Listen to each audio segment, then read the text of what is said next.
නමෝ තස්ස භගවතෝ අරහතෝ සම්මා සම්බුද්දස්ස නමෝ තස්ස භගවතෝ අරහතෝ සම්මා සම්බුද්දස්ස නමෝ තස්ස භගවතෝ අරහතෝ සම්මා සම්බුද්දස්ස සේකෝ පටවින් විවෙස්සති යමලෝකංච ඉමං සදේවකං සේකෝ ධම්මපදං සුදේසිතං කුසලෝ පුප්පමිව පවිස්සතිති. ධර්මානුශාසනාව ප්‍රඥා නාලිකාව තුළ විකාශනය කරවා ගැනීම සඳහා සදහැබර අනුග්‍රහක දායකත්වය දරූ පින්නතුන් ප්‍රමුඛ මෙම ධර්ම දේශනාවන් ශ්‍රවණය කරනු ලබන අරමුණු ලබන සදහැබර පින්නතුනි, අවසර පත්‍රයේ සඳහන් වෙලා තිබෙනවා ස්වාමින් වහන්සේ කැමති පරිදි ධර්ම දේශනයක් කරන්න කියලා. එතකොට මට මගේ අර දහම් පෙළවල් වලින් එකකට යන්න පුළුවන්කමක් තිබෙනවා. මම හිතේ දකිනවා මටගේ වසර අවුරුදු 30-20 කාලේ ධර්ම දේශනා වුණා වූ න්‍යායක් පිළිබඳව පවතින දුර්වලකමක්, අඩුපාඩුකමක්. ඒ කියන්නේ එදා සිදු වුණ සිද්ධියක් සම්බන්ධයෙන් තථාගතයන් වහන්සේ වදාළ ගාථාවක් කියලා එදා සිද්ධිය විස්තර කිරීම තමයි බණ කියනවා කියලා කෙරුණේ. නමුත් ඒක අතීතයට ගිය දෙයක්. ඒක කොහොම සිදු වුණත් අපට දැන් ආපහු වෙනස් කරන්න බෑ. ඒක හරි හෝ වැරදි. ඒක ආයෙත් ඉතිහාස කතාවක් ඇහිීමක් පමණයි. නමුත් තථාගතවරුන්ගේ මේ ඉගැන්වීම් හැමදාමත් මිනිස් සමාජයේ වර්තමානයේට. එනිසා අපි නම් කරන්නේ මේ කතාව පිළිබඳ සාරාංශයෙන් මතක් කරලා මේ ගාථාවට අදාළ දහම් කරුණු සහ දුර්වලකම් අපි තුල තියෙනවද? දුර්වලකම් ටික හඳුනාගෙන දහම් කරුණු ප්‍රයෝජන ගැනීම තුළින් ඔය බුද්ධාවාදයේ එදා ප්‍රයෝජනට ගත්ත අයට වගේම අපටත් ඒ දුකින් නිදහස් වීමේ මඟ හෙළි කරගන්නට විශේෂයෙන් මේ ධම්මපද හේවත් නිවන් මඟ කියන මේ අගනා ග්‍රන්ථයේහි ගාථා රත්නයන් තුළ මාර්ගෝපදේශකත්වයන් ඇතුළත් වී තිබෙනවා කියන එකයි මා විශ්වාස කරන්නේ. ඒ අනුව මේ ගාථා 423ක් තියෙන ධම්මපද විවරණේ එක් යතිවරින් වහන්සේගේ විවරණයක් තුළ පිටු 2000 ගානක් තියෙනවා. අවශ්‍ය මොහොතක යම් යම් දේවල් කියවෙනවා. සද්ධර්ම සාගර කියලා තමයි කියන්නේ. එතකොට ඒවා ඔක්කොම කියන්න ගියොත් එහෙම කාලය මදි වෙනවනේ අපට. ඒ වගේ මෑතදී ඕනතරම් මෙහෙම විවරණයන් කරලා තිබෙනවා දකින පරිදි. නමුත් ඒ ධර්ම කරුණු විවරණය කරනවට වඩා මම දකිනවා මේ තුලින් ජීවිතය විවරණය කරන්න පුළුවන් නම් හොඳයි කියලා. එවන මේ පුෂ්ප වර්ගයේ පළවෙනි සහ ගාථා දෙවෙනි ගාථා දෙක මම මේ අරන් තිබෙන්නේ. මේකට හේතුවක් තියෙනවා. සරසුළු දෙයක්. පිඬුසිඟා වැඩ අවසන් කළා වූ භික්ෂුන් වහන්සේලා Taman දුටු දේවල් ගැන මේ පොළවේ අහවල් තැන සමතලා බව අත රතුපස් හතන කළුපස් කියලා මේ පොළව ගැන කතා කර ඉන්නවා. විශේෂත්වයේ. අන්න එතකොට මාර්ග බ්‍රහ්මචර්යාව වෙනුවෙන් සසුන්ගත වුණා වූ උන්වහන්සේලා නුසුසු වැඩක් කරලා තියෙන බව තමයි බුදුරජාණන් වහන්සේ දකින්නේ. එතකොට අයිති වෙන්නේ අර හිස් වචන කතා කිරීමකට. නැත්නම් රාජ කතා, චෝර කතා නම් වූ අදාළ නොවන අර ධම්මේවා කතා නෙවෙයි. මෙන්න මේ දුර්වලකම දැක්ක උන්වහන්සේ තමයි මේ ගාථාවෙන් පෙන්වලා තිබෙන්නේ. වෙන්න ඕන කාරණාව.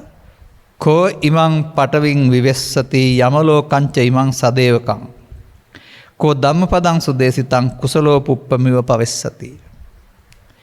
කවුරුන් විසින්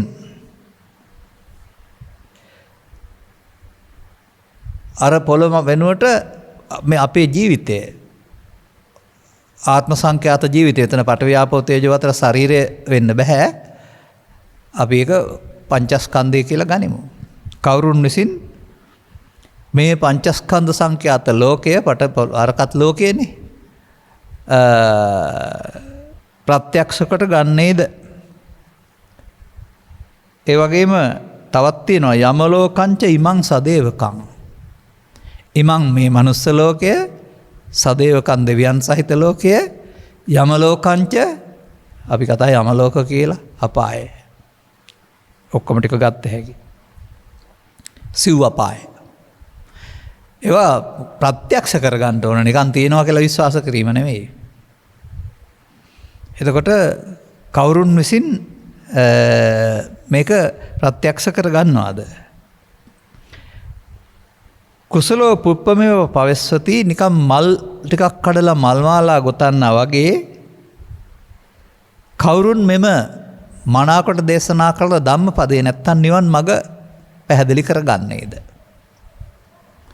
අන්නර ඕනේ නැති කතාවක් කර කර හිටපු අයට කරන්න ඕන වැඩේ තමයි මේක දේශනා කරලා තිබෙන්නේ. ඒක අපට අදාළ නැතිද? අපටත් අදාළයි. ඒ නිසා මේ ගාථා දෙකක් තිබෙන්නේ. මේ කතා කරන්නේ ප්‍රශ්න කරපු ගාථාව, පිළිතුරු ගාථාවේ තියෙනවා ඊට පස්සේ. අපි මුලකින් හොයාගනිමු. මේ වැඩේ කරන්න පුළුවන් අයට පෙන්ලා තිබෙනවා සේකෝ පටවින් විවෙස්සති, සේක පුද්ගලයා. අසේක සේක කියන පදේ ගත්තාම අසේක කියන්නේ ආර්ය ශික්ෂණයක් නැති පෘථග්ජනයයි කියන එක. සෝවාන් මාර්ගඵල, සකෘදාගාමී මාර්ග, අනාගාමී මාර්ග ඵල, අරිහත් මාර්ග දක්වා ඉන්නා වූ මේ කොටස් හතට සේක කියලා කියනවා. මාර්ගේ යන අය. එතකොට මොකද කරන්නේ? මේ සේක්ෂ පුද්ගලයා තමයි මේ ජීවිතය පිළිබඳ යථා තත්ත්වය ප්‍රත්‍යක්ෂ කරගන්න දන්නේ. ඒ වගේම දිව්‍ය ලෝක, පාලෝක පිළිබඳව ප්‍රත්‍යක්ෂ කරගන්නෙත් ප්‍රත්‍යක්ෂ මතක තියාගන්න. කවුරුවක් කිව්වට විශ්වාස කරනවා නෙමෙයි. ශේක්ෂ පුද්ගලයාටයි වැටහෙන්නේ. ඒ දිබ්බ චක්ක දිව්‍ය සෝත ඥාන පහළ වෙලා කියලා හැම හිතන්න එපා. ඊට වඩා මම Taman තුලින් දැකලා ප්‍රත්‍යක්ෂ කරගන්න පුළුවන් විදියක් තිබෙනවා. ඒක අරට වඩා පැහැදිලි. බුදුන් වහන්සේ වදාළ පරිදි. ඒ වගේම ඒ ශේක්ෂ පුද්ගලයා තමයි අර ලස්සන මල් ටිකක් කඩලා මල් මාලා ගොතන්නා වගේ මේ ධම්මපදය, එහෙම නැත්නම් නිවන් මඟ, මනාකොට දසෝ නිවන් මඟ පැහැදිලි කරගන්නේ. ඔබට මට තිබෙන්නේ කවුරු වෙන එකද?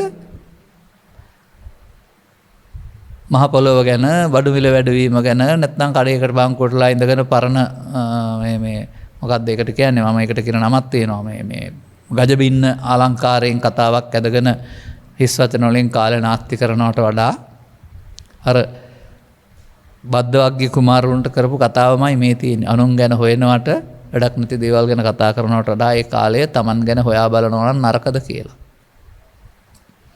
අපට යෝජනා කරන තථාගත බුදු පියාණන් වහන්සේ ගෞතම සසුන තුළ සේක පුද්ගලයෙක් වෙන්න කියලා. ඔහුට මේ මහ පොළොවේ පටවිය ආපෝ තේජෝ වෙනුවට එවෙන් සකස් වෙච්ච මේ පටවිය තුළ තිබෙනා වූ ආත්ම සංඛ්‍යාත දේ මොකක්ද කියලා හොයාගන්න පුළුවන් වෙනවා. ඒ ආත්ම සංඛ්‍යාත දේ හොයාගත්තන් පස්සේ ඒක තුළින් දැක ගන්න බුද්ධ වෙනවා යම ලෝකෙයි, මනුස්ස ලෝකෙයි, දිව්‍ය ලෝකෙයි හැදෙන හැටි. දැන් ඔය මම කතා කරන දෙයක් තියෙනවානේ, අපේ බුදු සමය සාස්වතවාදයට අහු වෙලා ඉවරයි. එතකොට ඒ සාස්වතවාදීන්ට පොළොව යට අපාය තියෙනවා. යම රජුරොත් ඉන්නවා, අපි හාට යනවා. කයෙන්ම යනවද කොහොම යනවද මන් දන්නේ නැහැ ඒගොල්ලෝ හිතන විදිහට. දිව්‍ය ලෝකෙත් තියෙනවා. ඒකෙත් අපිට වගේ ඝන ශරීර තියෙනවා, කාලා බීලා ඇදලා ඉන්නේ, ඉහළ යනවා. එහෙම තමයි අපි හිතන් ඉන්නේ.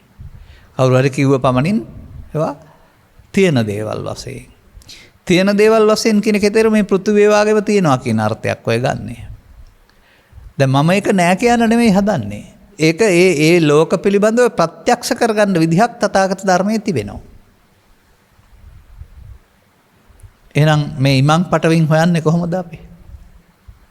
අපිට එක විදිහකට පේනවා සිඟිත්තෙක් විදිහට මව්කුස පිළිසඳ ගන්නවා, මවගේ ආහාරයෙන් කලලයක් හදා ගන්නවා, ලෝකෙට ඇවිදින් ලදරු ළමා තරුණ මැදවී මහලු වශයෙන් ගත කරලා ජීවත් වෙන්න සටන් කරලා අයිතිවාසිකම් ගන්න සටන් කරලා දූදරුවන් හදලා පින් හෝ පැවුරස් කරලා අකමැත්තෙන් මිය යනවා.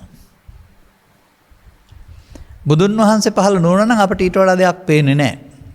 අපි ජාතියකට, ආගමකට, කුලයකට අයිති අය වශයෙන් අනිත් අයට වඩා අපි ශ්‍රේෂ්ඨයි කියමින් අනිත් අය පහත් කරන්න හෝ ඔවුන් පරාජය කරන්න හෝ ඔවුන් වනසන්න හෝ කටයුතු කරමින් ආත්මාර්ථකාමී ජීවිතයක් ගත කරලා ජීවිතය හමාර කරන්න සිද්ධ වෙනවා. තව සැරයක් ඒ ආසාවන්ට ගැලපෙන පරිදි ආයෙත් මෙහාට මේ ලෝකෙට හෝ තවත් තැනකට එන්න සිද්ධ වෙනවා.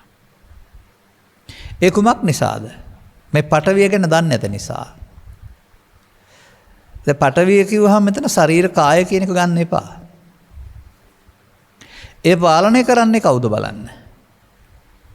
සිහි නැති වූ විට ඒ පාලනය කරන කෙනෙක් නෑ නිදි. නින්ද ගිය විට ඒ පාලනය කරන කෙනෙක් බාහිර ලෝකේ නෑ, ලෝකෙ ගැන දන්නේ නෑ. ඔහු ඉන්නේ හීන ලෝකෙක. මිය ගිය විට ඒ ශරීරය පාලනය කරන කෙනෙක් නැහැ. ඔහුට ඒක ආදාහනය කළත් භූමදානය කළත් දැනෙන්නේ නැහැ.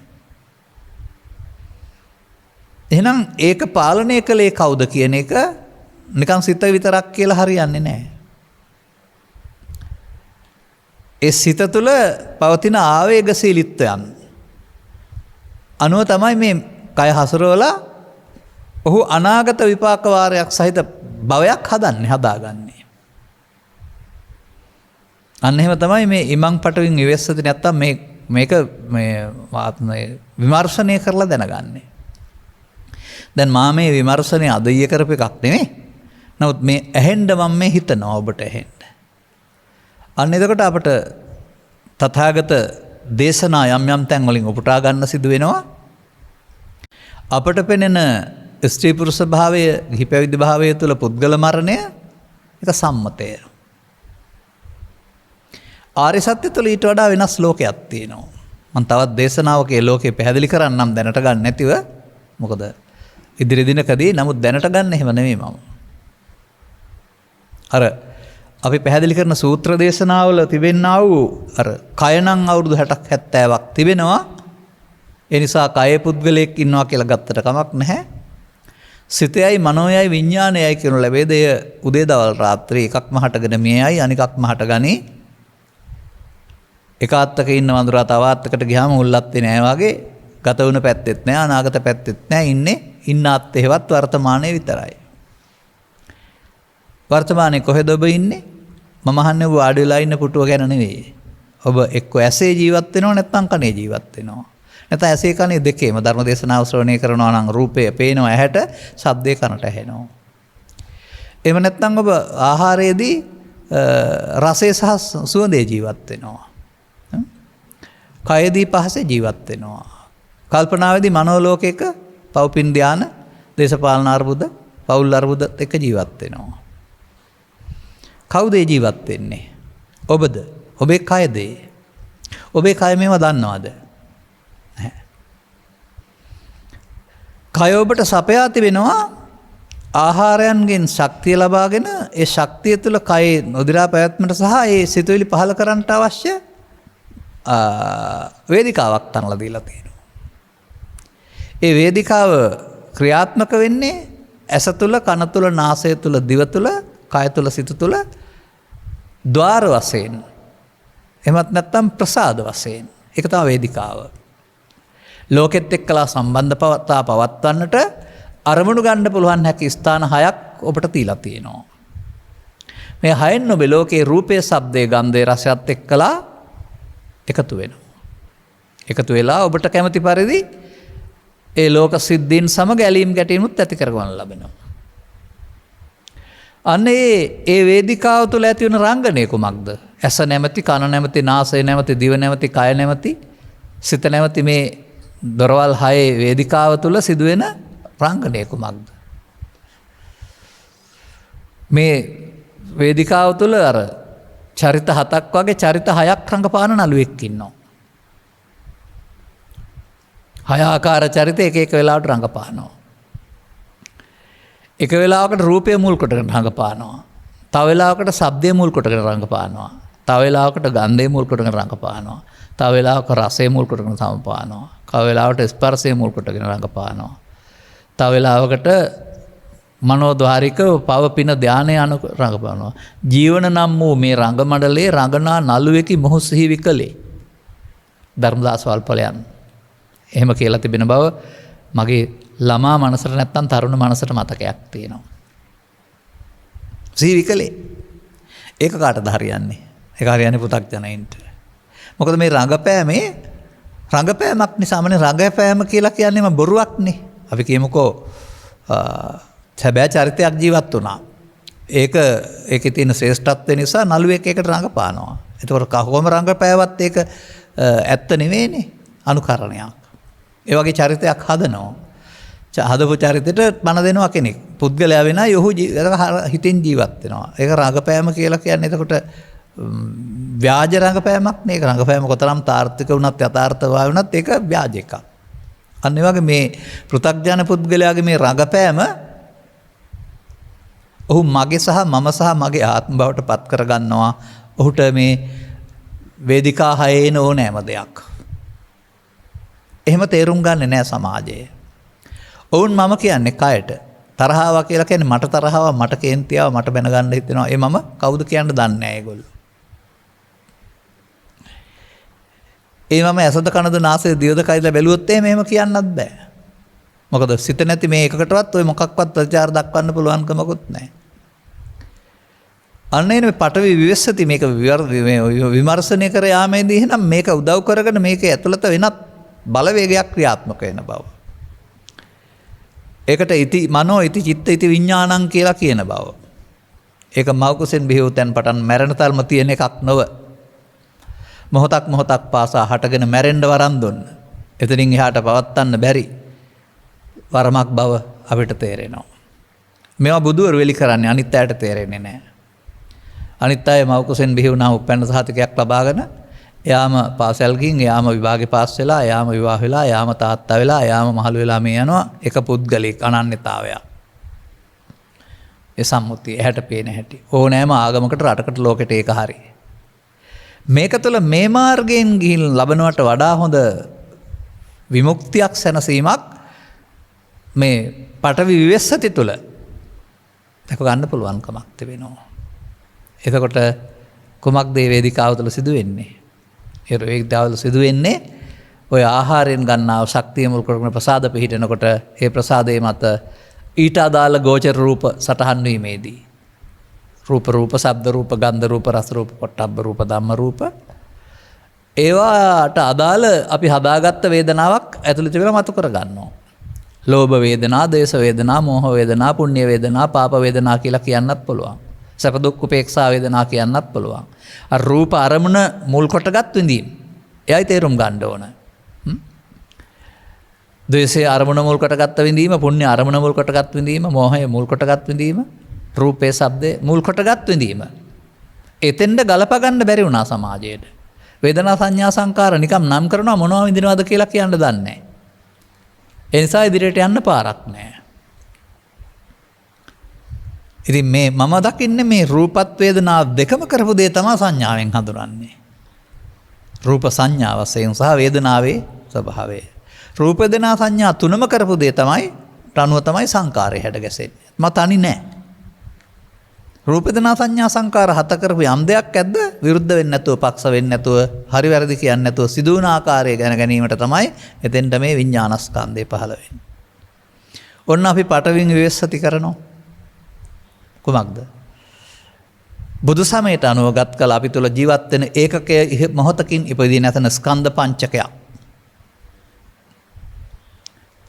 තව ටිකක් විශ්ලේෂණය කරනකොට පෘථග්ජන පුද්ගලයාට මේකට එන දේවල් ඒතන් මම යතහමස්මින් ඒසෝ මේ අත්තා යටතේදී ඔහු අපුණ්‍යාවි සංකාර රැස් කරන්නෙක් වෙනවා, පුණ්‍යාවි සංකාර රැස් කරන්නෙක් වෙනවා, ආනිජ්ජාවි සංකාර රැස් කරන්නෙක් වෙනවා. ලෝකේ කාරණාට ඇතිවන ඇලීම ගැටීම අනුවගත් කල. දැන් අපි කියන පදෙන් කියනවා මෙතන හටගෙන නැසෙනවා විතරක් නෙමෙයි අනාගත ඵලයකට හේතුවක් ඉතුරු වෙනවායි කියලා. අන්න එහෙම ලෝකේ ජීවිත අවසාන වෙනකොට මේ පංච උපාදානස්කන්ධ කියන එක පරිහරණය කරලා චිත්තාභ්‍යන්තරේ ඊට අදාළ විපාක විඳින්න හේතු ටිකක් රැස් කරනවත් අபிසංකරණය කරලා අකමැත්තෙන් ඉතින් කය දුර්වල වෙනකොට යන්න වෙනවා.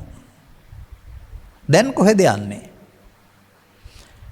ඕනෑම මේ සාමාන්‍ය සමාජයේ පුද්ගලයෙක් ජීවිතේ මරණින් ඉවර කරන්න කැමති නැහැ. ඒ නිසා හදලා පෙන්නන ස්වර්ගයක් හරි, නිරයක් හරි, තව මොනවා හරි පුනරුත්පත්තියක් හරි විශ්වාස කරනවා. තථාගතයන් වහන්සේ ස්වර්ගය ගැන කතා කරන්නෙත් නැහැ, නිරය ගැන කතා කරන්නෙත් නැහැ, පුනරුත්පත්ති ගැන කතා කරන්නෙත් නැහැ. යතා කම්මං ගමිස්සanti පුඤ්ඤ පාප පලූපගා යම් කර්මයක් රැස් කරද ඊට අනුව ගමන් තුනක් පෙන්නනවා. අන්න කවුද දැනගන්නේ? මේ සිද්ධිය දැනගන්නේ කවුද? මොකද්ද? යමලෝකංච ඉමං සදේවකං. අපට පේන්නේ නැහැ නේ යමලෝකය. සතර අපාය. නමුත් සෝ කායස වේදෝ පරම්මරණ දුක්ඛතින් උබ්බච්චති කියන පදේ මුල තියෙන්නේ මොකද්ද?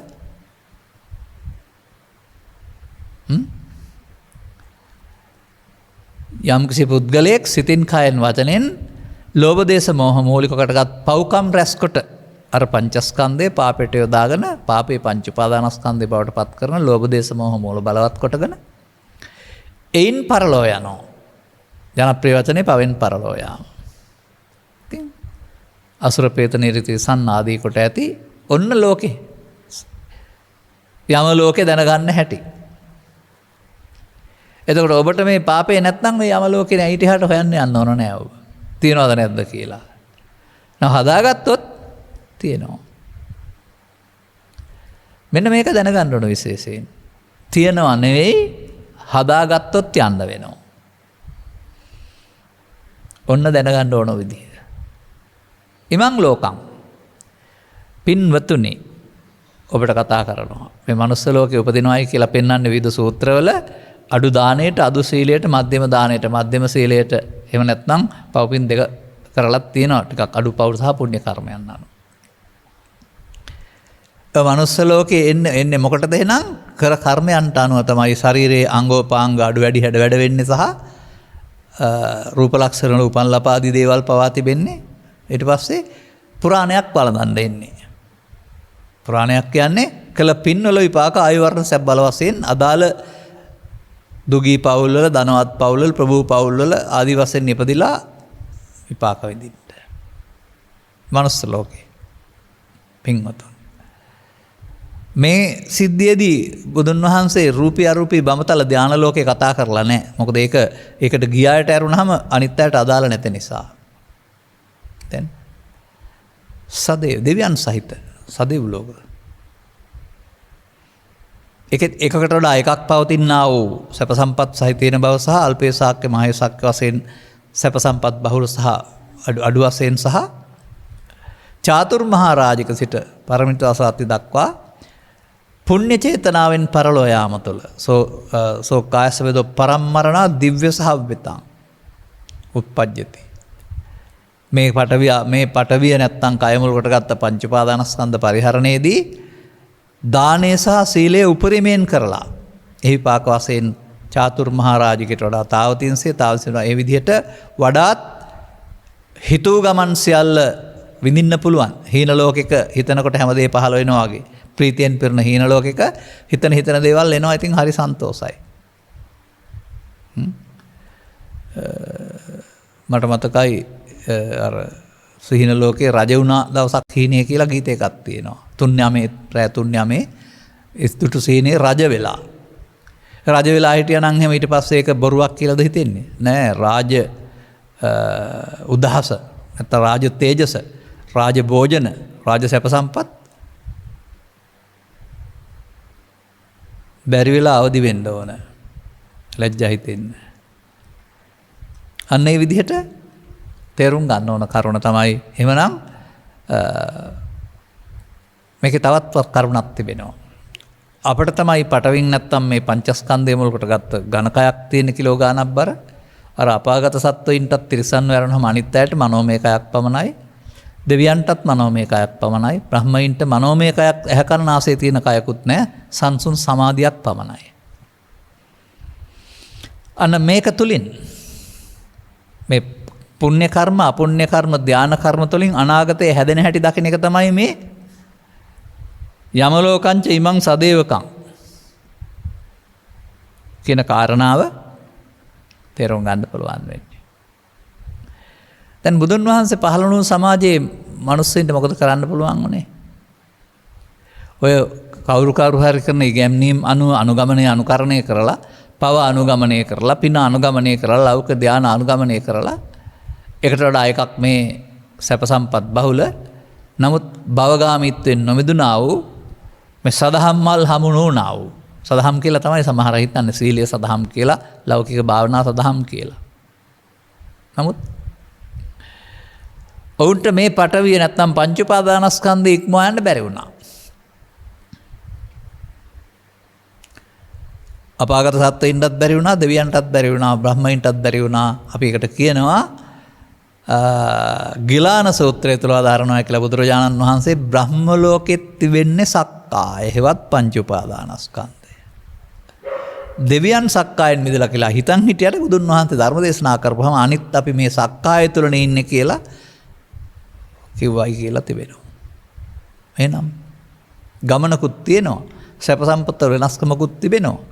නමුත් ඒ ඔක්කොමත් කර්ම විපාක පෘථග්ජන බන්ධණයෙන් එහා පැත්තට ගිහින් නැහැ. මාර බන්ධනේ ලස්සන කරගත්ත ඇරුණම ඉන්නේ එහාට ගිහින් නැහැ. ඔන්න බුදුරජාණන් වහන්සේ මේ මහ පොළොව ගැන කතා කර කර ඉන්න අයට දැක ගන්න ඕන කරපු දේශනා ටික. දැන් මේක පොතේ නෙමෙයි බලන් දකින්න ඕන. Tamanගේ ඇස තුළ, කන තුළ, නාසය තුළ. දැන් ඔවුන් වඩලා තියෙන්නේ මොනවද?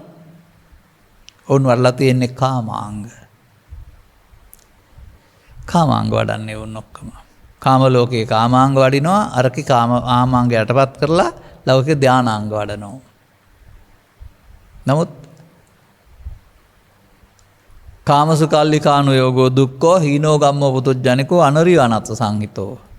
අත්ථකිලමතානු යෝගෝ දක්ඛෝ දුක්ඛෝ අනරියෝ අනත්ත සංහිතෝ. අනාර්යයි, අනත් සහිතයි. ආර්ය නෑ ඒකත්. හැබැයි හීනෝ ගම්මෝ පුතුජ්ජනිකෝ කියන්නේ නෑ ටිකක් එහාට පව්පින් දෙකට අහුවෙන්නේ නැතුව ඊට එහා ගිය අහුවෙච්ච ධානය කොලට අහුවෙච්ච එක. දැන් බලන්න මේ විවරණය කරන්නේ මොකක්ද? මිනිසා ඇසකරනාසය දෙවකය පාවිච්චි කරලා ලෝකේ කංචකාමයේ විඳින්න ගියාපුවාම ඒකේ පාපයේ පින සහ ධානය තුල සසර හැදෙන හැටි. ඔන්න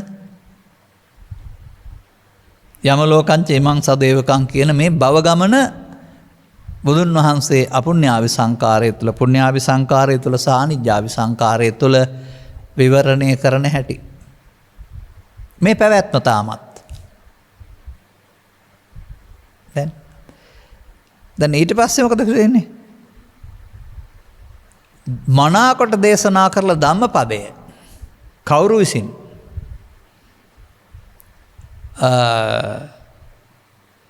මල් කඩා රැස් කරන්නාසේ, මල් දම් ගොතන්නාසේ මේ කුසලතාවයට කවුරුන් මේ කුසලතාවය ප්‍රත්‍යක්ෂ කරන්නේද?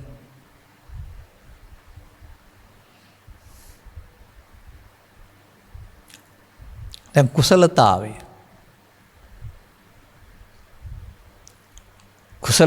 සහ කුසල්, කුසලතාවය සහ කාමාවචර, රූපාවචර, අරූපාවචර කුසල්, භවගාමී කුසල්. ඒකත් දක්ෂතාවයක් තමයි. අන්න මේ භවගාමී කුසලය තමයි බුදුන් වහන්සේ වදාළ කුසලය කියලා අපිට කුසලේ පැටලිලා තිබෙන්නේ. ඒ සඳහා අවශ්‍ය එළියක් තිබෙන තැනක් තිබෙනවා.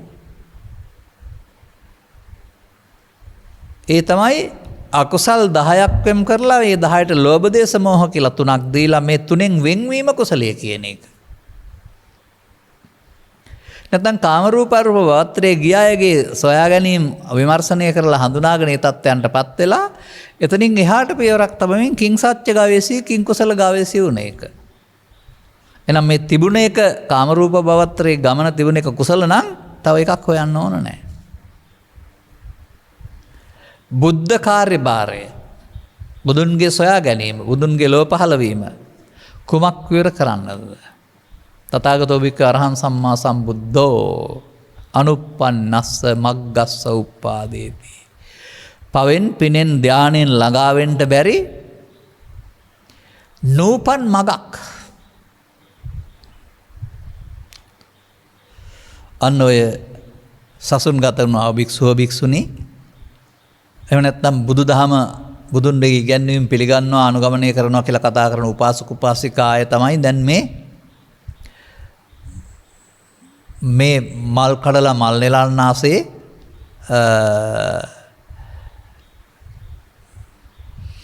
මේ සුදේශිත ධම්මපදය. සුදේශිත කියන්නේ මොකද්ද? මනාව දේශනා කරන ලද. අර ස්වාක්කාත කියලා කියන්නේ අන්න ඒ වගේ.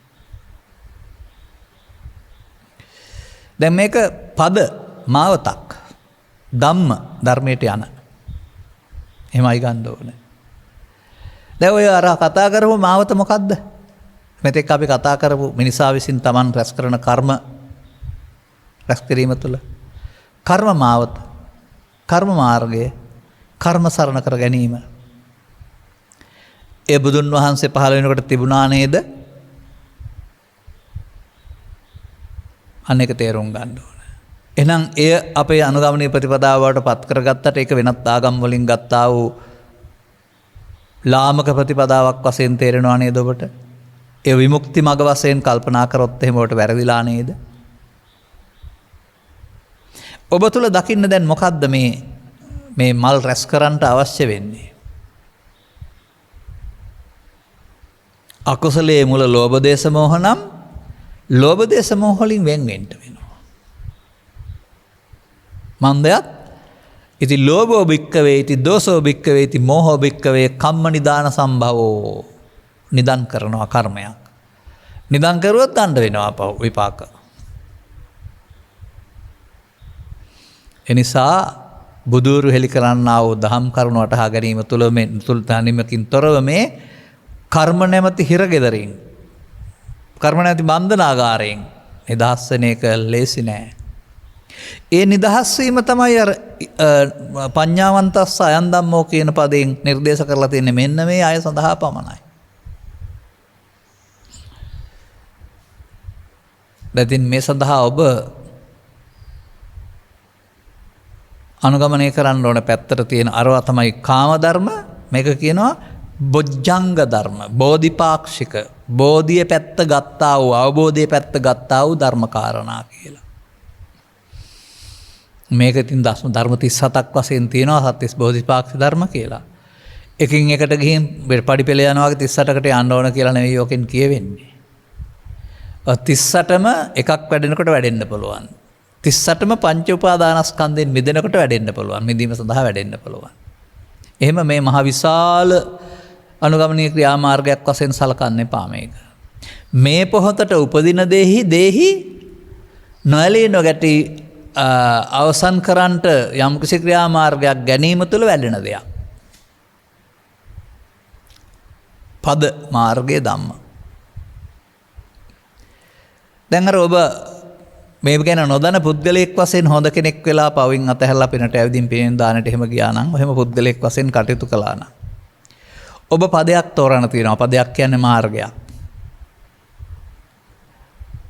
ඒක තථාගතයන් වහන්සේ වදාරන්නේ උන්වහන්සේ පහළ වෙන්න පෙර සමාජයේ හිටපු අය පවෙන් පරලෝ යම නැමැති මාර්ගය, පිනෙන් පරලෝ යමති නැමැති මාර්ගය, ධානයෙන් පරලෝ ලෞකික ධානයෙන් පරලෝ යම නැමැති මාර්ගය තෝරන්න හිටියා. ඒ මාර්ගයේ උන්ට ඵල ලැබුණා. ඒවට මාර්ගඵල කියන්නේ නෑ කර්ම විපාක කියනවා. වචනෙත් හොඳ ලස්සනයි. නමුත් මේ බුදුන් වහන්සේ වදාළ ධම්මපදයේදී මාර්ග ගැනීමේදී වෙන ඵලයක් ලැබෙනවා. දැන් මේකට දැක්ම උඩු යටිකුර කරන්න වෙනවා. ඔබ තුල පවතිනා වූ දැක්ම වෙනත් වචන වලින් ඉගෙන ගන්න ඕන මම කරලා තියෙන්නේ මේකයි කියලා. වචනෙන් නොකීවට බුදුන් වහන්සේ හඳුන්වා දෙනු ලබනවා ඔබ මේ ජීවත් වෙන්න යාමේදී ලෝකයේ සිදුවීම් සහ ඔබ අතර ඇති වෙන අදහස් අතර සම්බන්ධයක් නැහැ. ලෝකයේ සිදුවීම් වෙනයි ඔබේ හිතවත පහළ වෙන එක වෙනයි. නමුත් ඔබ හිතන්නේ එහෙම නෙමෙයි ලෝකයේ සිදුවීම තමන්ගේ දෙයක් කියලා. ඒ නිසා ඒ සිදුවීම තමන්ට වෙන දෙයක් වශයෙන් ඇලෙන්න ගැටෙන්න පුරුදු වෙලා සැනසෙල්ල ජීවත් වෙන්න තියෙන ලෝකයේ දුකක් බවට ඔබ පතර ගන්නවා. එතකොට කියනවා අටලෝ දහමේ කම්පාව කියලා. තේරෙන්නෙම නෑ මේ බාහිර ලෝකේ සහ ඔබේ සිත අතර පහළ වෙන්නේ දෙකක් කියලා. මේ බාහිර කාරණේමයි තමන්ට දුක් ගෙනත් දෙන්නේ කියලා තමයි පෘථග්ජන ලෝකේ ඔක්කොම කියන්නේ. එනිසා කාල ගුණේ බැනුම් අහනවා, ඉරු බැනුම් අහනවා, සඳු බැනුම් අහනවා, වැස්ස බැනුම් අහනවා, පෑවීම බැනුම් අහනවා, පාලකයා බැනුම් අහනවා. කවුද බැනුම් අහන්නේ නැත්තේ? මොකද වැරදි යවුන් ඔබට කරදර කරන නිසා වැරදි. දැන් තේරෙනවද? මොකද්ද තේරෙන්නේ? අනුන්ට දොස් කියලා මේකෙන් ගැලවෙන්න බෑ. ඒ සිදුවීම් නිසා ඔබ නොසන්සුන් වෙන්නේ ඔබ ළඟ තිබෙනා වූ දුර්වලකමක් නිසා. අන්නර බුද්ධ ආදී උතුමෝ මේ සිදුවීම් වලට මුහුණ දෙනවා. නමුත් මේ දුර්වලකම නැහැ. ඒ නිසා බාහිර ප්‍රත්‍යයන්ට මොනම රිදවීමක්වත් බලපෑමක්වත් කරන්න බෑ. ලෝක ජීවත් වෙනකොට බාහිර බලපෑමෙන් තොර නිදහසේ ජීවත් වෙනවාට නිවන් ලබනවා කියන්නේ කියන එක බෞද්ධයෝ දන්නේ නැහැ. හදාගත්ත නිවනක්, මරණින් එහා පැත්තේ නිවනක්, අනාගත බුදුර ලබා දෙන නිවනක්, තව ඕය හිතාගත්ත දෙකක් මොනවා හරි ඔවුන් හිතින් මොන රූපයක් හදාගෙන ඉන්නවද දන්නේ නැහැ. එහෙනම් එතෙන්ටපත් වෙන මාර්ගයේ කාටද අයිති? සේක පුද්ගලයින්ට. ඔබ සේක පුද්ගලයෙක් බවට පත් වෙන්න මොකද්ද දැනගන්න ඕන? පංචස්කන්ධේ පංච උපාදානස්කන්ධේ බවට පත් වෙන හැටි, උපාදානයෙන් මිදෙන හැටි. පංචස්කන්ධේ පංච උපාදානස්කන්ධයක් බවට පත් කර ගැනීමෙන් දුක හේතු රැස් කරන හැටි, උපාදානයෙන් මිදීම තුළ දුක නැති වූ තැන සහ මාර්ගයට පැමිණෙන හැටි. ඔය එක කාරණයක් දැනගන්න ඕන. ඔක්කොම දැනගන්න අවශ්‍යයි කියලා අපි කියන්නේ නැහැ. ඒ වටහා ගැනීම කුමක්ද? විභාගයට පාඩම් කරන්න ඉගෙන ගැනීම නෙවෙයි. තමා දැක ගැනීම. තමා තුළ සිදුවෙනා වූ මේ අධ්‍යාත්මික ක්‍රියාවලිය තමන්ට ලෞකික සැප සහ දුක් නැත්නම් බන්ධනය භවගාමීත්වයේ ලබා දෙන ආකාරය දැක ගැනීම. බලන්න එදා මොනම සිද්ධියක් සිද්ධ වුණත් ඒ සිද්ධිය බාහිර සිද්ධිය මුල් කරගෙන බුදුරජාණන් වහන්සේ හරවලා තියෙන්නේ කොහාටද? මගේ අර උදාහරණය ගන්න. කැඩපතක් නැති කෙනෙකුට කැඩපතක් පෙන්වපුවම මූණේ අවුල, කෙස්වල අවුල පේනවා වගේ ඔබව පෙන්වන්න. ඇයි ඔබව මනාව දැක ගන්නට මේ බුදුරජාණන් වහන්සේගේ දම් දෙසුම් නැමැති කැඩපත පාවිච්චි කරන්නේ නැත්තේ? මනවින් ඔබ ප්‍රදර්ශනය වෙනවා ඒකෙදී. හරියම තේරුම් ගත්තන් පස්සේ ඔබ කොතරම් මන්දබුද්ධිකද, අහංකාරද, ආඩම්බරද, මෝඩද, අදිමානෙන් යුක්තද ඔය සේරම පේන්න ගන්නවා. කවුද ඔබේ කයද? ඒ අදිමානෙන් යුක්ත වෙලා ඉන්නේ, ආඩම්බර වෙලා ඉන්නේ. ඒ පවතින සම්පත්, ඒ රූප ලක්ෂණ, ඒ දක්ෂකම් ඒවා මුලින් හිතට ගත්තා වූ අමුතු දෙයක්. ඒ හිතට ගන්න එකට කියනවා මම කරගන්නවා, හෙවත් අහංකාර වෙනවායි කියලා. ඒක හරියටම ගලප ගන්න මේ අහංකාර කියන පදේ ආඩම්බර කියන අර්ථය ගන්නෙ නැතුව අහං කියන්නේ පාලියෙන් මම, කාර කියන්නේ කර ගැනීම. ඔබට දවසකට කීයකින් අහංකාර වෙන්න පුළුවන්ද? එකකින් නෙවෙයි. ඒ මොහොතට හිතට එන කාරණාවලින් ඔබ අහංකාර වෙනවා. ඒක බාරගත්තොත් මම බවට පත් කර ගැනීමට අහංකාරය කියනවා. බුදුරජාණන් වහන්සේ වදාළ පරිදි මම හදාගන්න පුළුවන්ද මොනවැන්ද? කෙස්ලොම්නේ තත් වලින් පමණද? නෑ. සිතට එන ඕනෑම දෙයක් සමග ඇලීමෙන් මුලාවෙන් සහ ගැටීමෙන් මුලාවෙන් අහංකාරය හදන්න පුළුවන්. මේ වැටෙන්නේ අපායකට, මේ වැටෙන්නේ දුක්ගඩකට, මේ වැටෙන්නේ ගින්නකට කියන එක දන්නේ නැති නිසා පුංචි ළමෙක් ගිනි අඟුරු අල්ලනවා වගේ. පිච්චෙන බව දන්නේ නැති නිසා අල්ලනවා. ඒ වගේ මේ ලෝකෙත් එක්කලා ජීවත් වෙන්න ගිහින් ඒවා සමග ඇලී මුලාවක්, ගැටී මුලාවක් ඇති කරගත්තොත් ඒ ඔබේ දුකට හේතු බව ඔබ දන්නේ නැහැ ආර්ය සත්‍ය වැටහෙනකරු. ඉතින් අර විදුලිය අතින් අහු වුණාම අතහරින්න බැරුව ඇලෙනවා වගේ, ගිනි අඟුරක් අතින් ගත්තාම පිච්චෙනකොට අතහරින්න බැරුව වගේ ඇලුනහම ගැලවෙන්න බෑ. ඇලෙන්න පුළුවන් ඕන කෙනෙකුට. බුද්ධාවාදයෙන් තොරව ගැලවෙන්න නම් බෑ. ඔන්න ඔය බේසජ්‍ය ගුරු, දහම් ගුරු, එහෙම නැත්නම් ධම්ම ගුරු නොඑක් වචන කතා කරන්නේ අපි. බෞද්ධකට වේදානන් කියන වචන. දේවාති දේව, බ්‍රහ්මාති බ්‍රහ්ම, සක්‍රාති සක්‍ර, සමන්ත භද්‍ර, අසම සම. ඇයි ඔය විශේෂණ තියෙන්නේ? කාටවත් ලෙහන්න බැරි වුණා මේ සංසාර ගැටේ ලෙහන්න මාර්ගයකින් හොයාගෙන දේශනා කළ බැවින්. මාර්ගයක් හොයාගෙන දේශනා කිරීම බුදුවරුන්ගේ බුද්ධත්වයේ පැවරුණ කාර්යභාරයයි. ඒ බුද්ධත්වයේ පැවරුණ කාර්යභාරයේ පරිස්සම් කරගෙන ඇවිත් ඉන්න ඊළඟ මිනිසුන් සඳහා ප්‍රයෝජන ගන්න. අපි ඒක හමස් පෙට්ටියක දාලා වහලා ඒක උඩ ඉඳගෙන පොත් පෙට්ටියට දාලා වහනවා පොත් ටික. ඒක උඩ ඉඳගෙන මම මේ ආරක්ෂා කරනවා පොත් පෙට්ටිය. කාටවත් විනාශ වෙන්න දෙන්නේ නැතුව කියලා. බහිරවේග බවට පත් වෙනවා. විතරක් නෙමෙයි වඳින පුදන දේවල් බවටත් පත් කරගන්නවා. එහෙමයි දර්ශනයේ ආගමක් බවට පත් වෙන්නේ. එහෙමයි අනුභව වෙන පු탁ජන බගතව බවට පත් වෙන්නේ. ඊට පස්සේ අරුත් විග්‍රහයන් ක්‍රමෙන් යටපත් වී යනවා, හීන වී යනවා. අරුත් විග්‍රහය පු탁ජනෙන් අදටපත් වෙනවා. ලියන කියන දේවල් බවට පත් වෙනවා. ලියනවා කියනවා පාඩම් කරනවා උත්තර වලට හරි ලකුණු හම්බ වෙන නිසා හරි කියලාත් හිතා ගන්නවා. සද්දම්මං වනාන්තරං ගතක් කියලා. සදහම් මිනිසුන්ගෙන් අයින් වෙලා වනාන්තරගත වෙනවා. දැන් එහෙම බෑ. දැන් මේ මල් නෙලන්න ඕන. ක්‍රමයෙන් ගලපලා මේ ධම්මපදයට යන පාර හොයා ගන්න වෙනවා. පද මාවත නම් ධම්ම නිවීම නම් ධම්මපද කියන්නේ නිවන් මඟ කියලා මං කියලා තියෙනවානේ. දැන් මේ ස්කන්ධ පංචකය තුළ සිදුවෙන හරඹය ඔබට තේරෙනවද? වැරදි හරඹය. පෘථග්ජන පුද්ගලයා ඒකට එන හැම කාරණයක් සමගම ඇලීමක් මුලාවක් ගැටීමක් මුලාවක් ඇති කරගෙන මොකද කරන්නේ? ඒක සමග ඡන්ද රාගයක් බන්ධනයක් හට ගන්නවා. එයම ඔහුගේ භවබන්ධනයේ බව ගැලවෙන්න බැරි බව ඔහු දන්නේ නැහැ. දැන් ඔහුට හමු වෙන්නේ කර්ම මාර්ගයේ පිළිසරණ භවගාමී පිළිසරණ සහ මාර බන්ධනයක් තුළ ගමනක්. හොයන තරමට සැප කොච්චර හෙව්වත් චුට්ටක් හම්බ වෙන වැඩිපුර කම්පාවම කරදරේම දුකටපත් වීම අසහනෙම පීඩමේ හම්බ වෙන්න ආව ජීවිතේ. ඇයි? හේතුව දන්නේ නැහැ. ලෝකෙට දොස් කියා ඉන්න පුළුවන්. බුදුරජාණන් වහන්සේ වදාරනවා යමෙක් දුකටපත් වෙනවා නම් ඒකට හේතුව Taman ළඟ තියෙන්නේ කියලා. 10 දෙනෙක් ළඟ නම් 10 ආකාරයට මේ Taman ළඟ තියෙන දේ. අර තණ්හා පදය සමානාර්ථ නැහැ.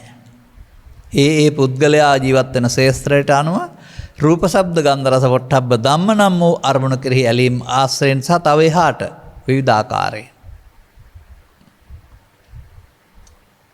අර ඇලීමට භාජනය වුණ හැටි පැහැදිලි කරනු ලබනවා. දැන් තියෙනවා මේ චාගෝ පටිනිස්සග්ගෝ මුත්ති අනාලයෝ කියලා පද ටිකක්. ඡාග අතහැරීම, පටිනිස්සග්ගෝ බැහැර කිරීම, මුත්ති මිදීම, අනාලය නොඇලීම. මෙන්න මේ වචන වලට අදාළ කාරණා ටික කරන්නේ කොහොමද කියලා ඔබට තේරෙන්න වෙනවා. කරන්න ඕන දවසට සැරයක් නෙවෙයි, කරන්න ඕනේ මහලුණෙන් පස්සේ නෙවෙයි, කරන්න ඕනේ පොයේ දවසට විතරක් නෙවෙයි. එහෙමයි අපි හිතන්නේ. දවස් 27ක් ලෝභ දේශ මොහත් එක්කලා ජීවත් වෙලා 28 වෙනි දවසේ රහතුන් අනුව යමින් කියලා කාය වචන සංවර කරන වාඩි වෙලා ඉන්නවා. දාන සීල භාවනාවල යෙදෙනවා. හරි කියලා හිතන් ඉන්නවා. පුණ්‍ය මාර්ගය තමයි. නමුත් පු탁ජන භාවය තුළ නේද ඉන්නේ. අර චාගෝ පටිනිස්සග්ගෝ මුත්ති අනාලයෝ පස්සේ කාලෙක කරන්න දැන් මේ අර මෝදහත් ගව්වක් තියා නාන ඇඳු බඳින කතාව.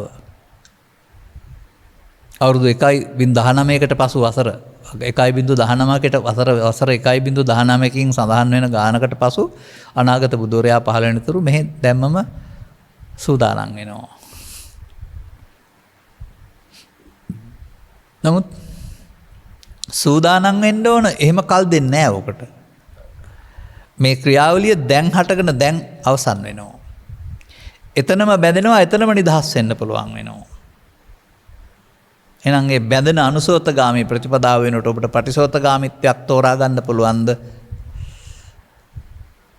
ඔබ එතකොට සේක පුද්ගලයෙක් බවට පත් වෙනවා.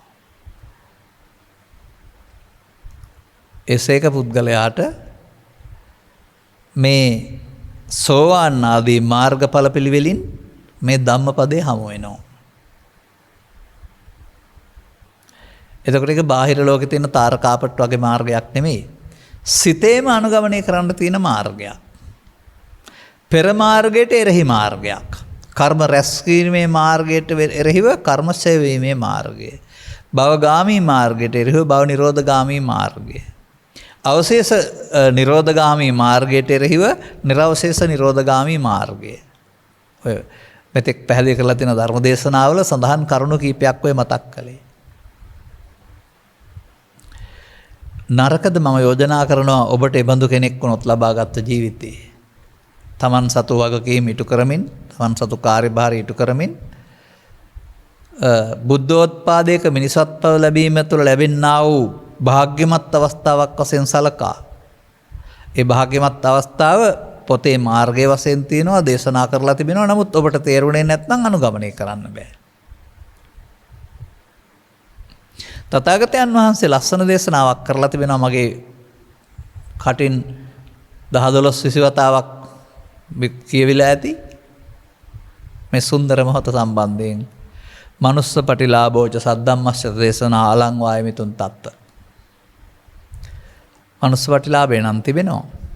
භව නිරෝධගාමී ප්‍රතිපදාව තේරෙන්නේ නැත්නම් භවගාමී ප්‍රතිපදාව යන්න වෙනවා.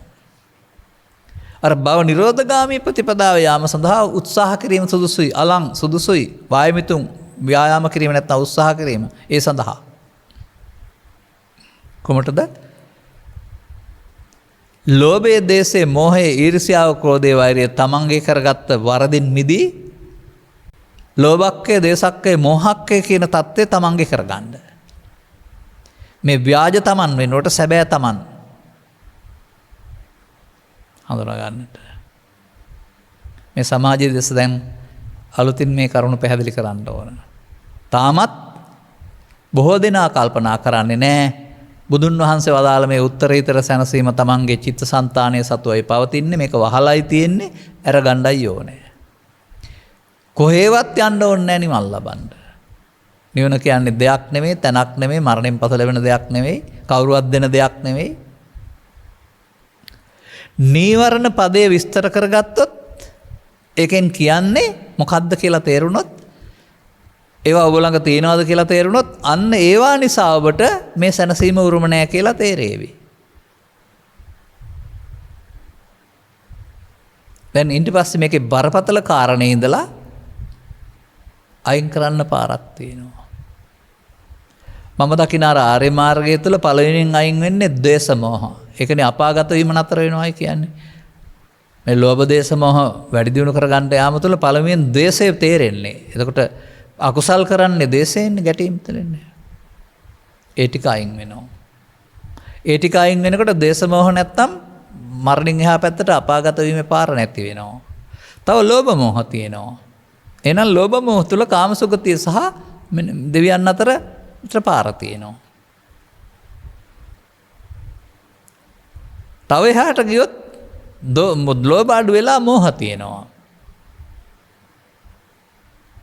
ඒකත් ඉහාත්ම වශයෙන්ම නැති කරගන්න පුළුවනි. මෙන්න මේ විදිහට මට මේක හදන්න තියෙන්නේ ද්වේෂක්කය, ලෝභක්කය, මෝහක්කය නිබ්බාණං ක්‍රමික ප්‍රතිපදාවක් වශයෙන් ගත් කල.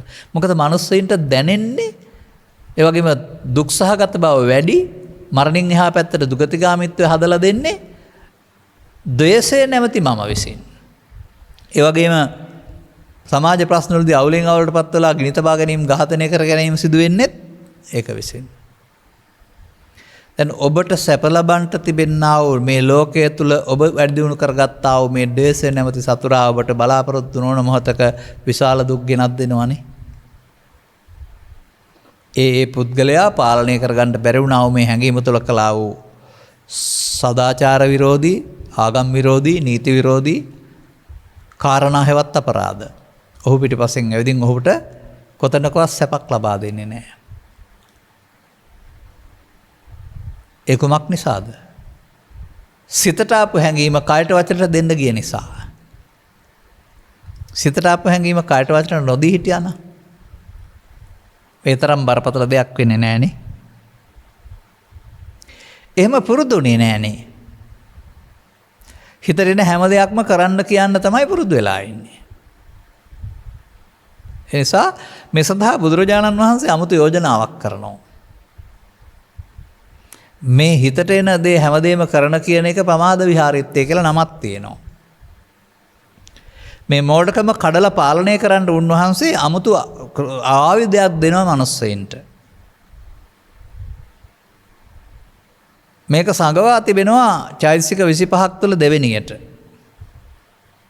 අකුසලයෙන් වෙන්වීම සඳහා භාවිතා කළ හැකි කුසල චෛතසික 25 සද්ධා වලට පසුව සති කියලා එකක් තියෙනවා.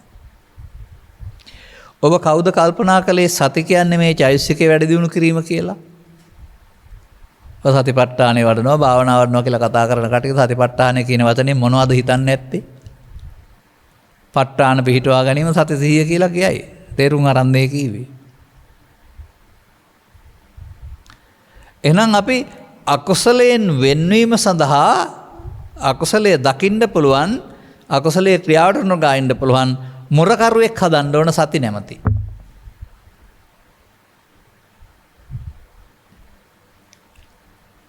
මෙන්න මෙයා ඔබ ළඟ ඔබ තුල හිතේ ඉපදිලා වැඩි දියුණු වෙන්න වෙනවා.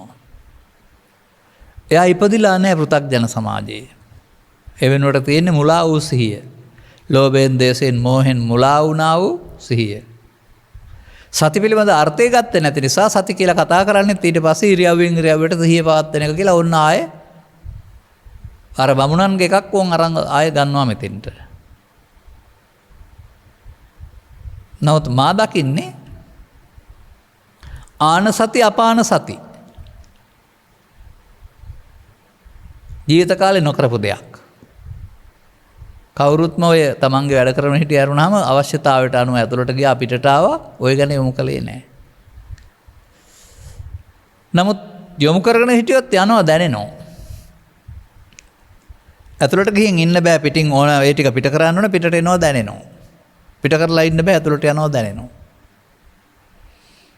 දැන් සති කියන්නේ මේ දැනීමට නේද? එයාට දැනෙන්න ඕන නේද?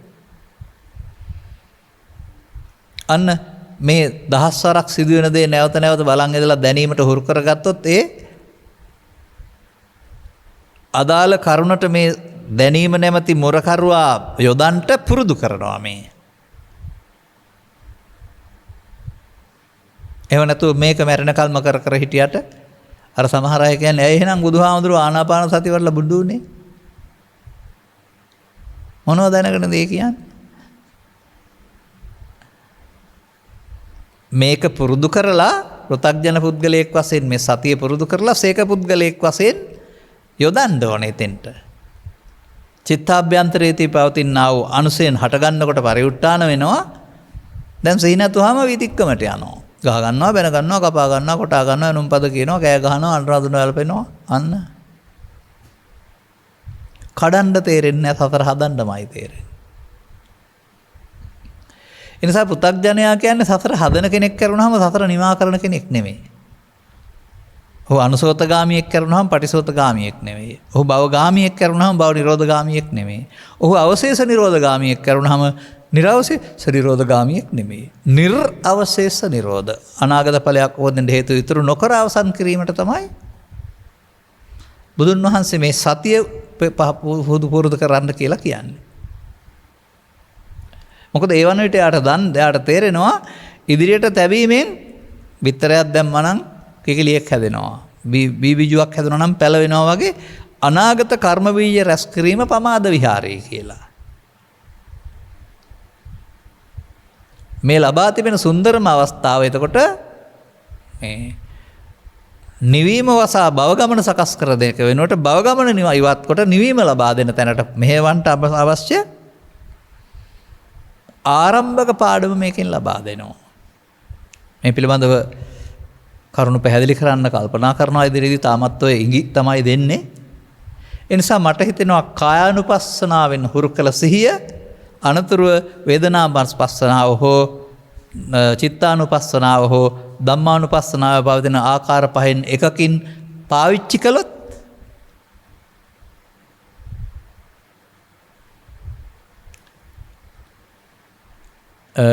ඥායස්ස අධිගමාය නිබ්බානස සච්ච ක්‍රියාය පෙන්වන්නේ අර ඔතන අග ටිකක් පෙන්වන්නේ.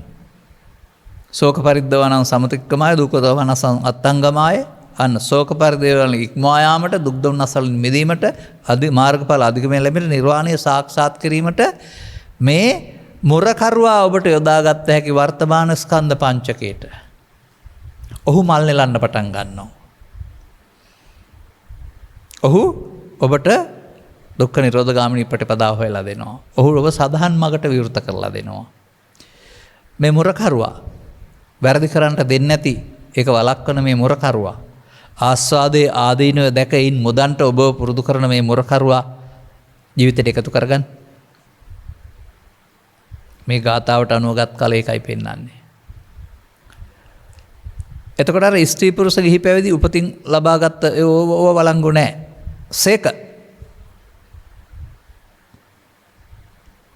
සේක ප්‍රතිපදාව. සේක ප්‍රතිපදාව කියන්නේ නම් කර්ම රැස් කරන ප්‍රතිපදාව නෙමේ කර්මක්ෂය කරන ප්‍රතිපදාව. ඒකට හැම විටම අවස්ථාව තියෙන වර්තමානයේ. හෙට නෙමෙයි, ඊයේ නෙමෙයි, පැවිදි වෙලා නෙමෙයි, පොය දවස නෙමෙයි, මොහොතක් පාසාම. භවයට බැඳෙනවද, භවෙන් නිදහස් වෙනවද කියන කාරණාව මේ මොහොතේ කරන්න ඔබට සද්දා, විරි, සති, සමාධි, ප්‍රඥා. ඉන්ද්‍රිය පහයි, බල පහයි, පංචේන්ද්‍රිය, පංච බල, සතර සම්‍යක් ප්‍රදාන. විභාගයෙන් පාඩම් කරපු වචන ගන්න එපා. මේ මොහොත ඔබට එහෙනම් උපන්න කුසල් දුරු කිරීමට සහ නූපන්න කුසල් නොවීම සඳහා මේහා උදව් වෙනවා. උපන්න කුසල් කීවේ බණ තේරුම් ගන්න ඉස්සෙල්ලා හංගාගත්ත මෝඩකම් ටික. තියෙන තැනක් හොයාගන්න බැරි වුණාට හේතු තියෙනකොට එනවා. ආවහම එයාට එකතු වෙන්නේ නැතුව එයාට යන්න කියන්න වෙනවා. අන්නේ එයාට එකතු වෙලා අනාගතේ හදන්න නැතුව ඉන්න මෙතෙන්ද තමයි මේ හරස් කපන්න ගේන්න ඕන. බාධක මාර්ග බාධක පනවනවා වගේ භව ගමනට මාර්ග බාධක පනවන්නා සතිය පුරුදු කරන්න ඕන. පුරුදු නැති නිසා තමයි මාර්ග බාධක පනවන්නේ නැතුව මාර්ග ගමට අහු වෙලා මිනිස්සු ලෝභයෙන්, ද්වේෂයෙන්, මෝහයෙන් කටයුතු කරලා ජීවිතය අවුල් කරගන්නේ. ඒ නිසා එහි ආදීනව කියලා එකකුත් තියෙනවානේ. ඒ ආස්වාදයේ ආදීනව දැක්ක පුද්ගලයාට තමයි මේ නිස්සරණයට යන්න වෙන්නේ. මේ මෙබඳු ගාථාවල මෙන්න මේ ආකාරයට මේ කවුරු මේ පටවිය මනවින් හඳුනා ගන්නවද? ඒ ස්කන්ධ පංචකය තුළ උපාදානස්කන්ධ ක්‍රියාවලිය තුළ යම ලෝකයේ, දිව්‍ය ලෝකයේ, මනුස්ස ලෝකයේ හැට ගන්න හැටි හඳුනා ගන්නවද? ඒක කර්ම මාර්ගයේ බව තේරුම් ගැනීම තුළ සේක පුද්ගලයා කර්ම මාර්ගය වෙනුවට කර්මක්ෂය කිරීමේ මාර්ගය පාවිච්චි කරලා ඉහාත්ම වශයෙන්ම සැනසුම් මාවතට ප්‍රවිෂ්ඨ වෙනවා. ඔබටත් මේ සඳහා අවශ්‍ය නුවණැස ලබා ගන්නට මෙම කරුණු පැහැදිලි කිරීම හේතු වාසනා වේවා යන්න ප්‍රාර්ථනා කරමින් අපි ධර්මානුශාසනාව මෙසේ අවසන් කරනු ලබනවා. මෙම උතුම් ධර්ම දේශනාව සඳහා ප්‍රඥානාලිකාව තුළින් විකාශය කිරීම සඳහා සදැහැති දායකත්වය දරන ලබන්නේ අභාරප්‍රාප්ත ඩී.ඩී. අල්විස් මහතාගේ බිරිඳ සහ දියණියන් තිදෙනා විසිනි.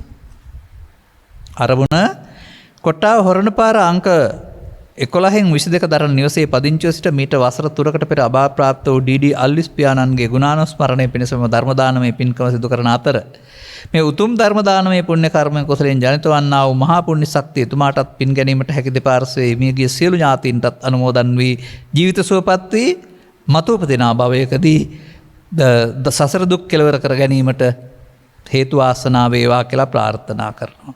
කරුණේ දේශකයන් වහන්සේටත් සුජීවත්ව සිටින සියලුම ඥාතීන්ටත් නිදුක් නිරෝගී සුවපත් භාවයේ චිරජීවනය ලැබේවා කියලා ප්‍රාර්ථනා කරනවා. ඔබගේ මේ පුණ්‍යානුමෝදනාව සඵල වේවා. ඔබගේ සිතුම් පැතුම් සඵල වේවා. අනුග්‍රහක බවතුන් වශයෙන් ඔබටත් මේ ධර්ම අවබෝධය මෙලොව වශයෙන් නිදුක් නිරෝගී සුව සච්චිර ජීවනයේ පිණිසත් රැකියා ආදී කටයුතු සාර්ථකත්වයේ පිණිසත් රෝග පීඩාවන්ගේ අවමය පිණිසත් පාප මිත්‍ර ආදී සේවනයන්ගෙන් වෙන්වීම පිණිසත් කල්යාණ මිත්‍ර සේවනයේ පිණිසත් ත්‍රිලක්ෂණයන් දහම් කරුණක් අවබෝධ කරගෙන මේ නිවන සැනසෙන මං පෙත්වර කරගෙන පිණිසත් හේතු ආසනාව වේවායි ප්‍රඥා නාලිකාව සමග අප ප්‍රාර්ථනා කරනු ලබනවා. සබ්බීතයෝ වජ්ජන්තු සබ්බ රෝගෝ විනස්සතු මාතේ බවත් අන්තරායෝ සුකී දීඝායුකෝ බව හැම දෙනාටම තෙරුවන් සරණයි. දේශක්ඛයෝ